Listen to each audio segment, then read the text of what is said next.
recognizing Peace River North. Thank you, Madam Speaker. It gives me great pleasure to reply today to the statement back to school. First of all, as the education critic, as well as a teacher myself and a father of 2 children that are in school right now. As the days get colder and the leaves are starting to fall, by the way, I'll say that it snowed in Fort St. John this morning, about 4 inches, so fall is definitely upon us. This can only certainly mean one thing, and that is the first month of the school year is behind us, and it gives us time to be able to reflect and look at what this means for all of British Columbians. Back to school always feels like excitement clashing with apprehension, and that's really what September means to many of us, certainly myself, as I recall being a former teacher. Regardless, though, of being a parent or a teacher, these are exciting times. Of course, this year there is a little extra apprehension as we are moving forward with looming contract negotiations that don't necessarily seem to be going well. The need for more schools and the need for more teachers is also ever present. Madam Speaker, as I mentioned, as a former teacher, I used to relish in the month of September, getting the classroom ready, preparing all the things that we need to do as teachers. But it happens all summer long. We're always thinking about how can we make our classrooms more inclusive, ways to make our classrooms more welcoming, collaborating with other teachers, thinking of new and better ways that we can inspire our young people. It's a very hectic time in a teacher's life, but incredibly fulfilling as you see the bonds within the classroom being made and the unique dynamic starting to form. I know that administrators and educators are feeling settled now.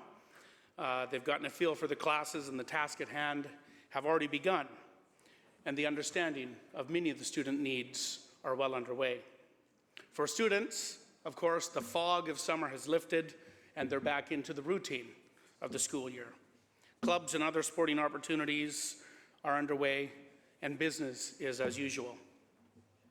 I know that many of you folks here with kids have an understanding and are looking forward to a sigh of relief that accompanies this 1-month milestone of the first school month behind us, and now we're looking forward to the break of Thanksgiving coming shortly. In the spirit of this, though, I'd like to look at some of the accomplishments of British Columbia students. Students focused on giving students a better environmental education environment for BC students. And it's important to highlight that British Columbia students do have some of the best outcomes in the world. BC schools are a place that we are seeing the best graduation rates in decades. And that is due by a concerted effort by administrators, parents, teachers, and even students.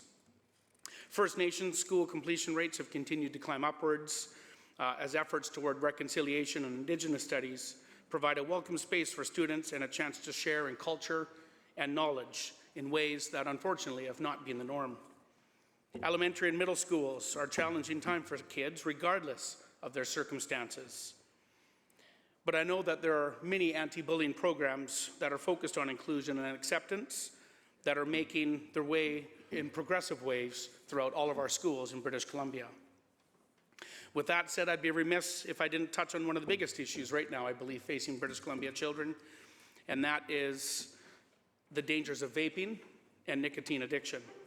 The mental and physical ailments, not to mention some deaths, are a very real concern for many.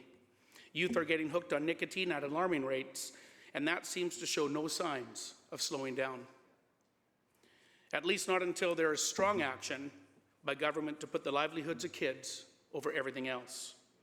Last spring, my colleague from Kamloops South Thompson brought forward a comprehensive bill that aims at taking action against this epidemic.